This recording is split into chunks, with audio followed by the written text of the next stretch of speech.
and welcome to a beautiful Thursday. I live in Florida and I happen to be on my pool deck. I went downstairs to take a break from my calls. I have a call at 1:30, so taking a little break. I decided to do live from the pool deck. I'm listening to some church bells, and I just had a rock dove cooing in the corner here. Today I wanted to speak about the topic of how we talk to ourselves, what we say to ourselves, what we do. And I just actually started thinking about that because I was listening to a rock dove on my balcony singing, cooing, and I have birds, and my birds were singing and cooing, and I was saying, gee, are they singing for themselves? Are they singing for me?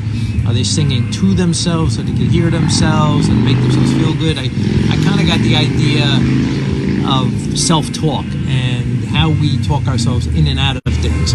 And when I first started out 37 years ago or so, beginning life coaching and things of that nature, we used to say you had on one shoulder a devil and on the other shoulder an angel, and they would talk back and forth and which one would win, that type of thing. And how you talk to yourself is key. And a lot of people negatively speak to themselves because that's easier to go to, and the positive side seems like it's work, and people sometimes don't want to put the work into themselves. But rather than do a whole big thing on mindset and speak and how we talk to ourselves, I'm big on Indian sayings and things of that nature, and land and truth and words and metaphors and analogies. And so I have an Indian story here I'd like to read to you today, and I'm going to pick it up now and read it, and hopefully you guys will get something out of it. So this is called A Tale of Two Wolves.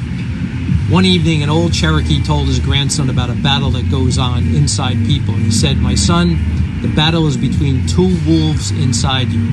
One is evil. It is anger, envy, jealousy, doubt, sorrow, regret, greed, arrogance, self-pity, guilt, resentment, inferiority, lies, false pride, ego. The other is good. It is joy, peace, love, hope, serenity, kindness, benevolence, empathy, generosity, compassion, faith, forgiveness, and truth." The grandson looked a moment and thought about it, and he said to his grandfather, "But which wolf wins?" And the old Cherokee simply looked down and replied, "The one that you feed." Now, it can't get any truer than that. What you feed yourself is what you will be. Physically, mentally, metaphorically, however you want to see it. The truth of the matter is, if you speak to yourself ill, nothing but ill is going to come out. If you speak the truth and you help yourself and you speak well of yourself, good will come out.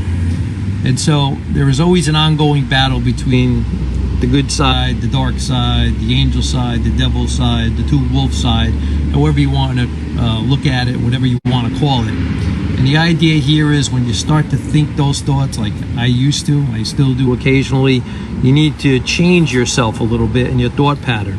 And one way I've found to do that is to actually change your physicality.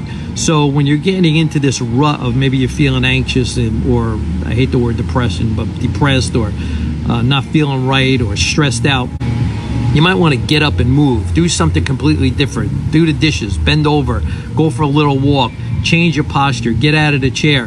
Whatever it takes, do something different physically than what you are currently doing with that feeling that's overwhelming you.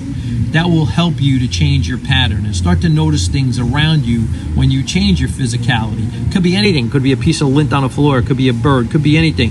You need to pattern interrupt yourself to break yourself from that state.